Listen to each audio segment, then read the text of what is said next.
Hey guys, it's me again, Oryx with us, where we last left off. Let's see, checking. As Deku has been promoted to Commander of the Fallen Forces, or the Commander of the House of Wolves, he has recruited the remnants of the rebellious wolves. He's also taken the fact that he has Kirishima and them have been running wild and securing every bit of borders. At this point, Oryx has been defeated. But I feel like I rushed through that part maybe a bit too quickly. So I'll give you some more things. So tell me if you liked it or not, and then if I'll decide to retcon it or not. So, if you played the game, Oryx had several contingencies in a way. They had to go through the whole Shattered Throne and finally kill him. Because if you don't know, for instance, Crota, like I said, if he was walking around on the moon and the Guardians killed him there, he would not have died. That form of him would have died, but it's sort of like his soul moved back to, well, his realm, his ascendant plane, is where you can that is the only place where you can kill a Hive like Crota or Oryx, is in their very own realm. That is how you properly kill them. But there are ways to tweak that and such. Because if I remember correctly, Oryx, the Taken King, one time in the past, that, like, if you know, they eat worms, and they have to kill more things to like, satisfy their worms. The more they kill, the bigger they grow, and the more powerful they grow. But they have to kill increasingly more amount with every time their worm is fed. It can never be satiated. It's always just growing in hunger, never being satiated. Oryx and his sisters, Savathun and Shiva Arath, if I remember, those are their names. Shiva Arath and Savathun, yeah. They are more or less, all three of them convene and talk about how their worms are eating them. When they have caused such a massive amount of destruction, their worms are starting to kill them and weaken them. So they all three decide together that they must find a way to sustain themselves. So they create the lines of tribute. But that itself is a difficult task. So I'm not entirely sure, but along the way they come to the idea that they must kill one of the gods. I believe this one is Yol? I forget which one this is. Akka. I think that's her name. That's the name, is Akka. The keeper of secrets or something. Akka gave them the worms. That's the key point. They gave them the worms. They did not take them, which is the logic of Sword, is that you take what you need. You never give, but only take. So, as Oryx and his sisters came to a conclusion, I'm not entirely sure why I came with this. He kills his sister. First, Shiva Arath, which is what was called the aspect of war, in a way. He kills her with the might of his blade, then turns to Savathun, the trickster of the three. She says for him to strangle her, but he turns very swiftly and cuts off her head, having killed them both. Goes and challenges Akka and kills the worm dragon, the worm god, then convening with the darkness and gaining powers.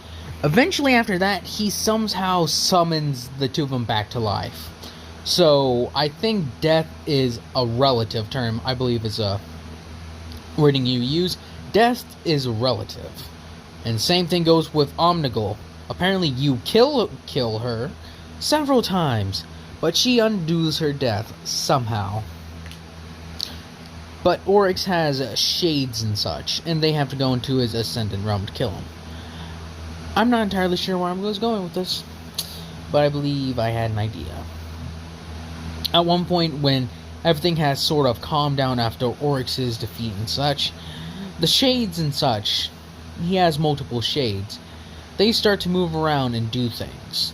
I believe they themselves have the, not entirely, but I think some of them one of them had the ability to take, but I'm not one. No, none of the shades had any ability to take. They just had command over the fallen not the fallen, but the taken forces. So one of the shades think that killing Deku would probably be worth something, sort of granting them some form of power to kill, as they've heard, such a mighty being as him. Because as you know, Deku is known for challenging commanders and powerful Hive and such to one-on-one combat.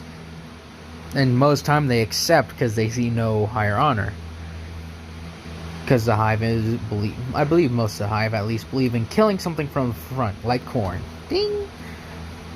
No tricks or anything. He does not prefer cunning. He'd rather fight something head on. So, as Deku and all of them are preparing, he gets reports after, like I said, after any three things kind of calm down a bit. He's had his proper rest. And this is what happens when he pretty much calls his inner circle of the Panthers. He's like,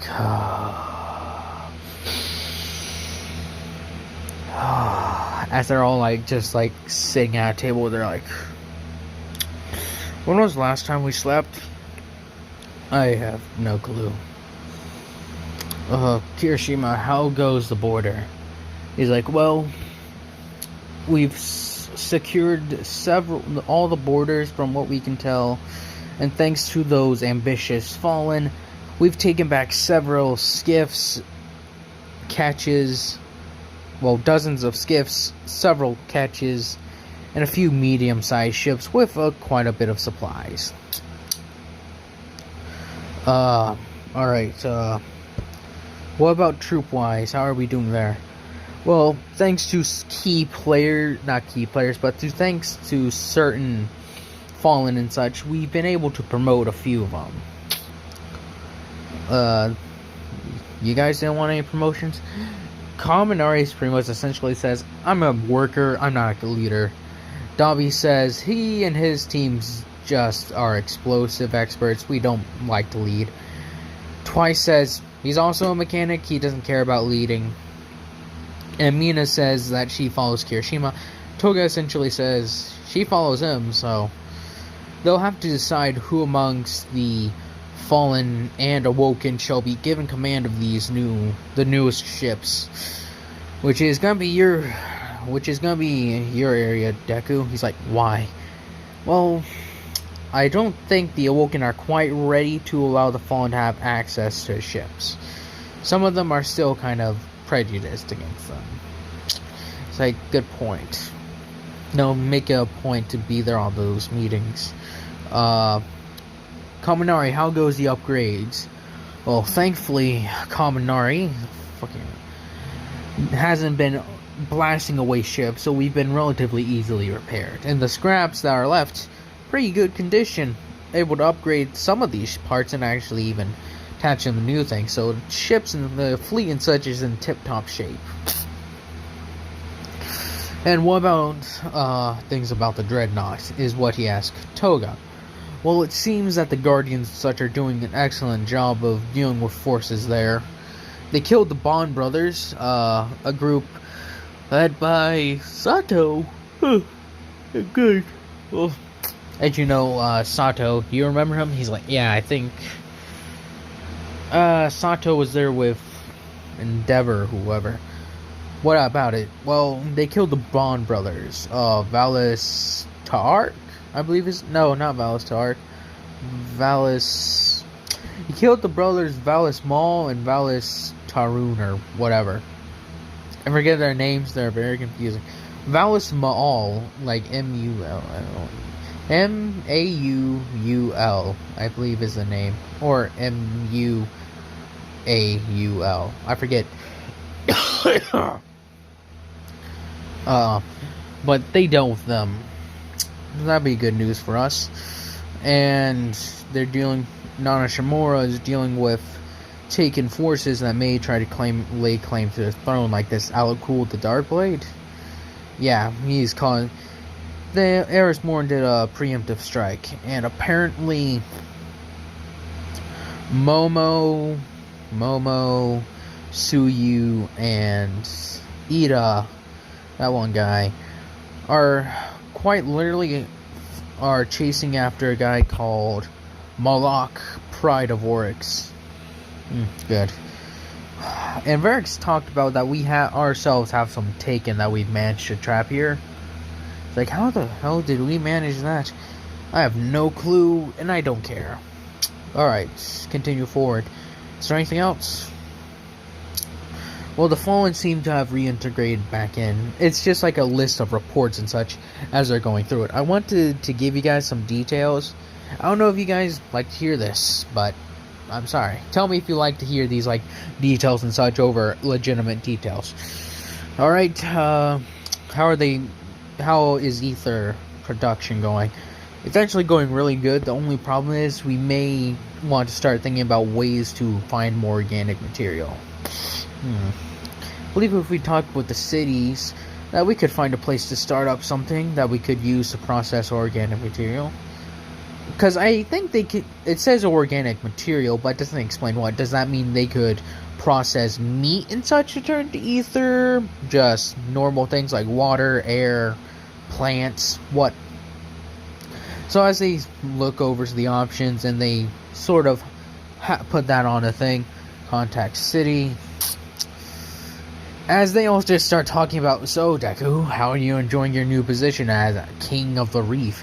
It's like, I ain't a king, I'm just a commander. It's like, that's not what the others are saying. Like, what are the others saying as he looks up? Well, some of the female Fallen are calling you the new King of the Reef. Well, not just females, actually everyone. Some of the dregs that are promoted are still part of the whole thing of you being the Kell of Kells. It's like, they're still on about that?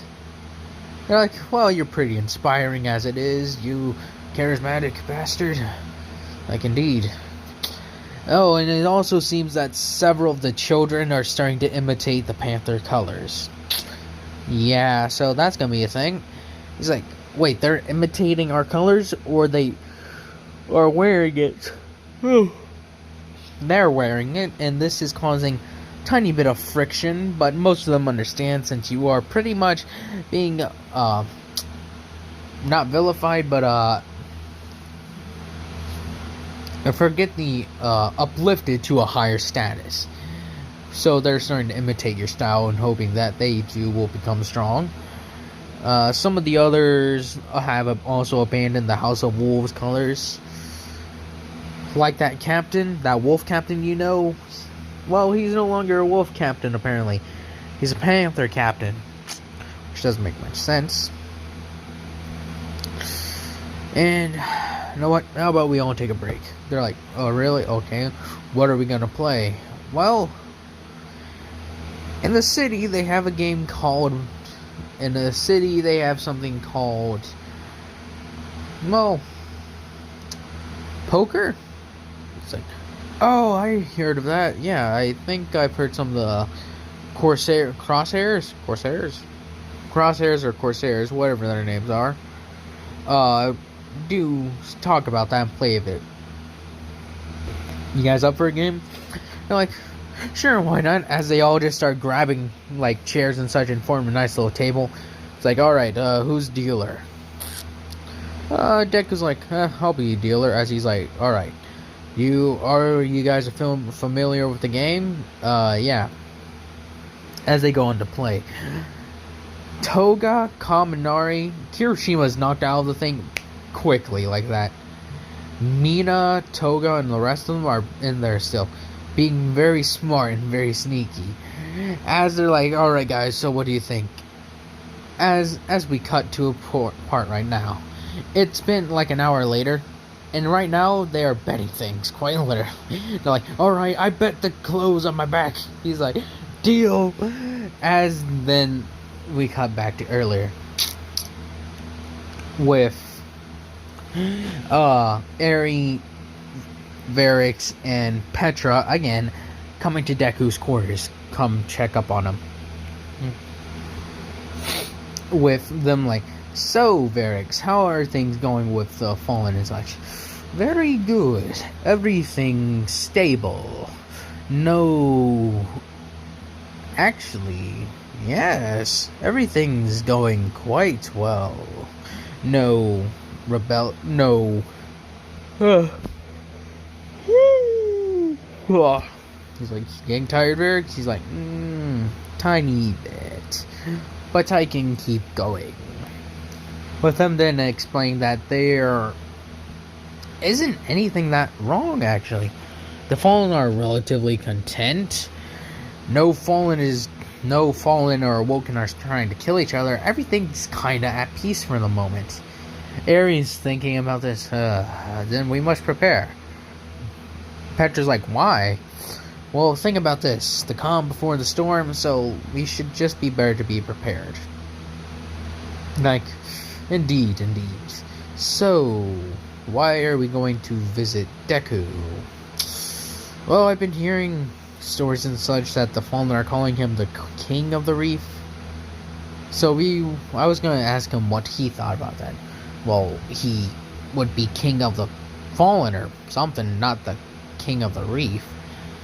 The Awoken follow you, the Fallen follow him. It would be...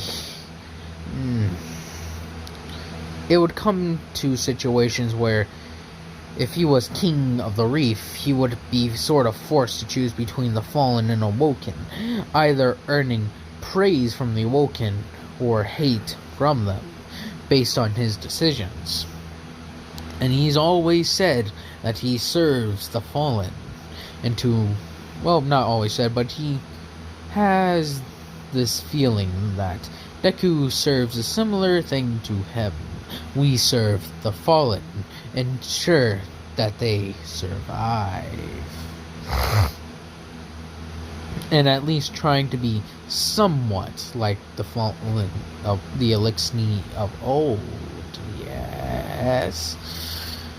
With them doing that, as they like, oh well, here's his course. As Petra opens it, Varix and all them walk in. Hey, Deku, we need to talk. As they see Kaminari, he's pretty much shirt. His like armor's gone. He's like, help me. I'm losing so much. Toga and Mina are pretty much draining. Actually, all four of the guys dry. Twice is like, I got nothing left. I'm full. I fold. As they are literally just folding. Deku standing up there with like a deck of cards, shuffling them. As Kirishima and all of them look up, they're like, we interrupt something? Is what Petra says. We were playing poker. Nice little break for hard work. Petra's like, most people would probably just get drunk. He's like, gotta stay sharp, Petra. Eat drinks, dull senses. Wish to join us? She's like, another time, buddy. Eri needs to speak with you. And as Eri walks in, Deku, I need... Varix is also there, jaw dropping. He's like, well, Deku, still enjoy a good time? It's like, yep. Nice to get everything off your back once in a while. So, tell me, what's been going on? Well, we got things to approach with all of you. You've all been hearing the things about saying Deku's the king of the reef, right? It's like, yep. Several female Fallen have asked me, since they see as I'm one of the closest to him, if he's single. I tell them no. That's it? Yep. Well, the Fallen seem to really want you as their leader. He's like, I already am. Officially. Sorry. Officially. This is what Varix says. Sorry if you hear me tapping saying officially. Fallen wants you to take rightful place as Kell of Wolves, or Panthers. He's like, Putz, come on. Think about it. That isn't logical. She's like, the Fallen here already know you work with City. They know your deals. They know your assistants. And if you leave, like I guess you are planning to, the Fallen will leave with you. That is a choice you cannot stop. He's like, what am I supposed to do, huh? I don't have any place to hold. I don't have a prime servitor. I have nothing. He's like, you do have prime servitor. It already follows you somewhat religiously.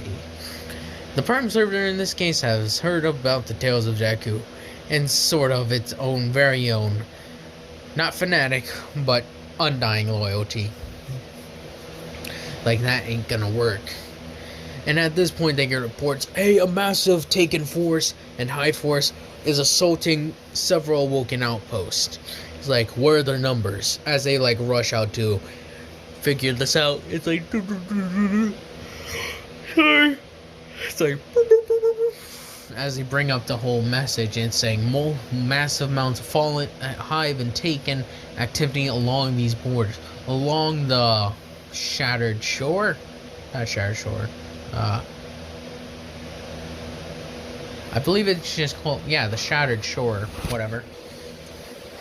As they go there and after hearing this, getting a very special message from a certain Spider. Now, I don't know how long Spider is, and I'm pretty sure that he knows about pet. I'm not entirely sure how long the Spider's been there. But since we're close to the end of Destiny, since we're on Taken King already, well, I'll say he's gotten started there. Well, not just gotten started there, he's been there for at least a year. With him then speaking with the Spider as he contacts it, the Spider is speaking very bluntly, saying, "Hey, Uri, who's there?" As he's speaking, he's like, "Oh, fuck it. Listen here. I hold the shore, you guys assist. That was the deal. With Mara. I intend you to keep on holding it. Now get some people down here and fix this." As he's like, alright, fine. He leaves 3 catches to defend the reef and takes 2 with him. That's his personal and Kirishima's catch. Leaving a few well-trusted members of the Awoken and several Elixni in charge of skiffs. Not skiffs, but catches and skiffs. Yeah. Bringing a decently sized force to come and assist the Spider. This Shade of Oryx knows that Deku is the protector of the reef and all who lie in. That includes the Spider. Deku, before he leaves, is like, who the hell is the Spider? He's like, a fallen, I guess best you can describe him, mob boss, or some form of fallen boss that has several mercenaries and such under his wing. He's very powerful on the shore. If you scratch his back, he'll scratch yours. He's pretty good, is what Petra says. He's a man of his word, though.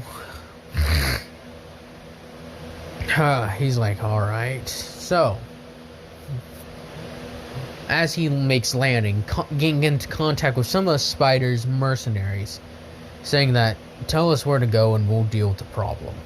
As they give him information, the Spider later on wishing to meet with Deku after his work is finished. As Deku moves forward, with Kirishima and such helping, being his second command, and helping command this large-scale attack, and quickly and efficiently purging the Hive and such that are causing Hive and Taken causing havoc. Deku and his troops battle across the shore, slowly but surely cleansing it. As then eventually they reach the final place with several Taken Hive Knights, Taken Wizards, Taken Thrall, taking goblins, minotaurs, whatever else, and comes face to face with the shade of Oryx. Then pretty much charging at Deku with his little art makeshift force.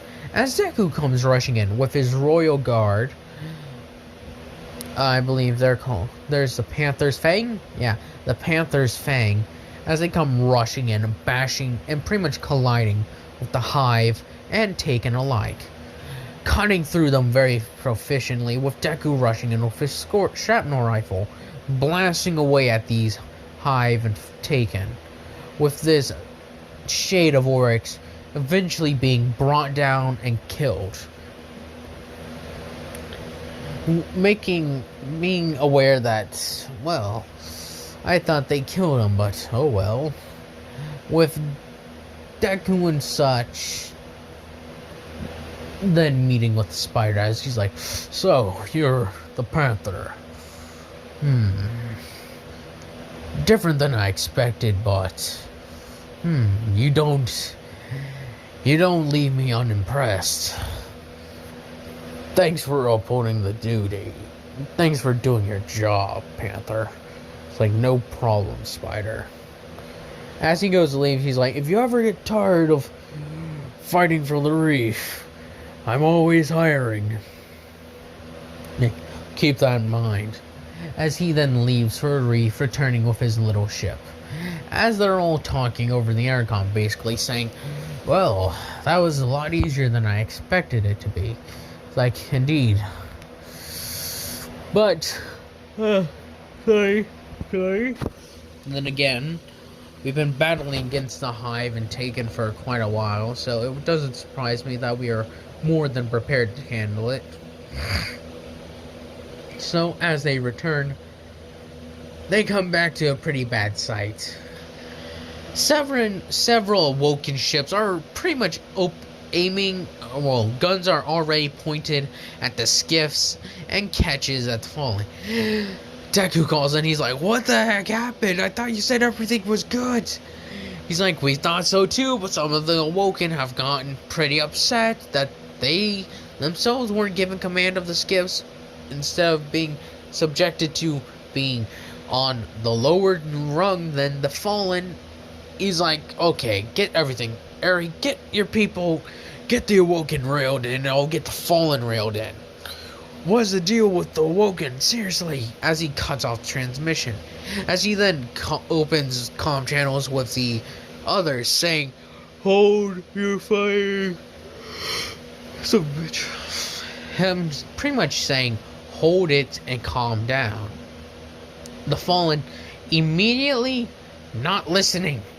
Their guns are still open fired, and they say that the awoken tried to seize control of the vessel, claiming that the Queen of the Reef ordered them to take it or to put it under their command.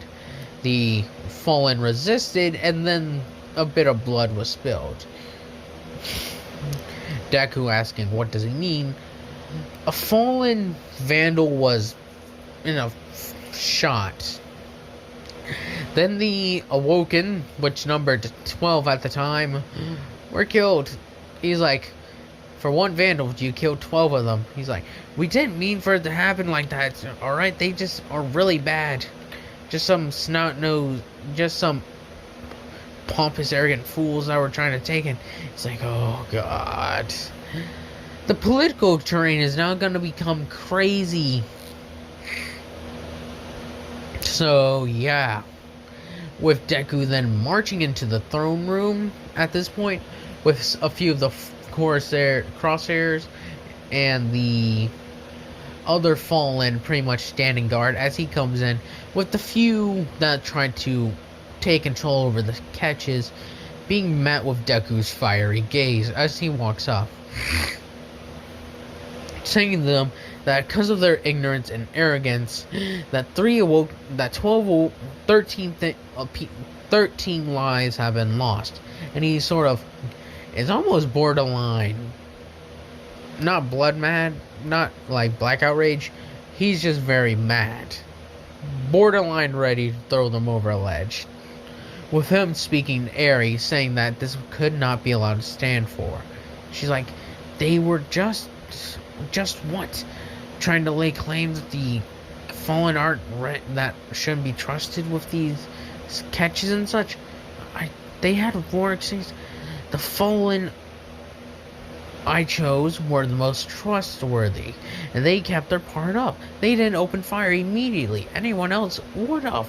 You're lucky that even after one shot, one fallen was killed, only 12 died. If this was any other fallen, they would have opened fire. I demand these people be reprimanded for their actions.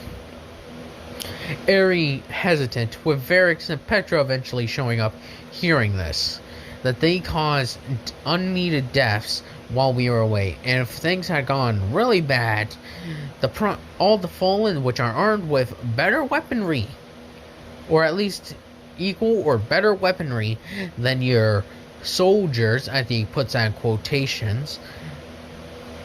She's like, what do you mean soldiers with quotation? It's like, listen, I've seen them fighting. Some of them are good, some of them are atrocious. My average fighters could easily take most of your soldiers down, because they're simply stronger than them. And I put them through very hard training very not long ago, as you see. She's like, oh, that does make sense. So, if you wouldn't mind, reprimand them. With Petra coming in defense of the Awoken, then with Varix coming in, trying to be the middleman, but more or less siding with Deku. Deku essentially saying that Aerie needs to get a handle on the situation. You're doing well, but when things like this happen, you gotta react fast. He reacted fast enough to stop the Fallen from firing upon the ship, or the catch, that started pointing their guns at them, and the skips as well. Things could have ended a lot worse than it actually did. Thankfully, though, is what he says. They agreeing to this, with them doing well. With them then doing their thing, as Deku just leaves after the Awoken have been formally reprimanded and such, and given punishment and for their careless actions. Several of the Awoken cry in outrage that why aren't the Fallen being punished. Aerie essentially says the Fallen did nothing wrong and everything was done in self-defense. The Awoken struck first, and that Deku is handling that situation as well. Fallen are pretty satisfied with how he handled the situation, so yay. Within the captain and such, that was actually the Panther captain that was put in control of one of the things, comes up to him and talks to him a bit, saying that everything was good, right? He's like, oh, for now. Thankfully, one of the Vandals got killed, but they lost 12 Awoken. That will not be taken lightly. With all this being said and such, so how did everything pan out? It's like, well, like you probably said, could have gone worse, could have gone better. Indeed. Well, with everything settled here, I think I can move more freely about the area. There's still a lot to do, in fact, so, yeah. Within, I don't know, I think it's like a year or two that Siva takes place. I'm not really sure. So I'll say a few months go by, and Deku and them are constantly dealing with things. Deku hearing reports about some of the other fallen houses. Not Deku. I'll say it's a lot longer later. I'll say a year, almost an entire year has passed. Things have settled down quite nicely. Pretty much everyone who was part of the House of Wolves has switched their color to black to match Deku's. Deku and his things have had a pretty easy thing, with Deku sending out a few of his people to do missions and such, and them getting more technology and such from Rasputin's bunkers and such, and on Earth's bunkers. and other bunkers around the world, with Deku scavenging more stuff from the Cabal and such as they do more missions on Mars. Those Bond brothers still haven't been able to come after Deku yet, though, bless their massive pug-like faces, they've tried. As they continuously try over and over again, but being met with defeat over and over again, but they're tripling their efforts. Now, with this half a year gone, Deku has received more reports about the House of Devils. Things are not good. He's tried to help them with what he can, but shit has gone. Is plummeting pretty down. He's trying to help with what he can by giving him more supplies to make more ether, trying to help again and again. The House of Winter, well, they're about embroiled in a few civil wars, each one trying to lay claim to the title of Kellwinter. A few of the more civilian-like standards of the Fallen have pretty much, from these two houses, have fled to the reef hearing that Deku's in charge of the Fallen there. And he has helped them set up with certain things, like they do work and such. He still has that everyone must work to have their form of ether. That they have jobs that they do to acquire ether and such. That hasn't changed. There's no severe rationing for them, though. And as Deku helps that alliance, the stags and such have grown even more grateful, and other Fallen there, like Fallen Children, as they did with the wolves, have also started mimicking his whole style. The black and white. This being done, with Deku and Eri having formed more of a closer relationship in a way that he's pretty much the unquestioned king, quote-unquote, again, of the Fallen. No one really disagrees with it anymore. Not even the Awoken. They all pretty much accept it. Deku has accepted the title, and so on and so on. With some of the ones who do try to refuse pretty much just being shunned or not taken seriously. As Deku keeps on getting the reports and talking with Oryx a bit, talking about, well, is there anything we could do for the Devils? He says, no, not really. The ones that are warring right now are selfish and such, and that no other leaders would be strong enough aside from them. Aside, maybe. It's like...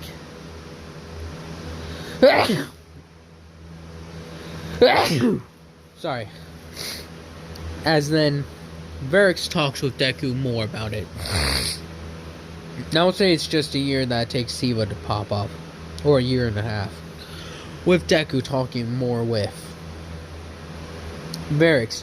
Talking to him about the fact that is not a good idea whatsoever, and trying to take over the Devils. Or Winter. Him saying that, listen, if he tried to take over those houses, it would be disastrous. It's like, why not? Several other Fallen happen to follow you already. You got backing from other houses that would probably support you in taking up the Kellship, I guess. My nose is stuffy for some reason. No one else would really disagree with you. The Fallen from here follow you. And several others from several other houses respect you and fear you. That is what you need to become a Kell, at the very least here. It's like, no Elder Cipher, no nothing. He's like, but the one from Skolas. Go into the prison of elders and kill him. He has an elder cipher. As he then decides and agrees with it. Going in and challenging Skolas to a one-on-one duel for the right for Kellship. As he hears this, as Skolas hears that, I don't remember if I killed him or not, but I'm pretty sure I said I didn't. Skolas then, well, accepting this thing wholeheartedly, not wanting to deal with anything else, he's just sent directly at Skolas. With him then going around and killing Skolas and beating him down bit by bit. With Skolas in the beginning, oh god, I felt that in my lungs. With him then fighting well above Skolas's level, beating him down and taking the Elder Cipher, freeing Skolas from his madness. And with Deku defeating Skolas, he's claimed the Elder Cipher. Now, it just doesn't automatically go like, oh, cool, a new Kell. If I remember correctly, there are some things you gotta, do to prove yourself to be worthy of this Elder Cipher. And this is where I'll end it off. I hope y'all have enjoyed this, and I hope y'all have a nice day, nice night, nice life.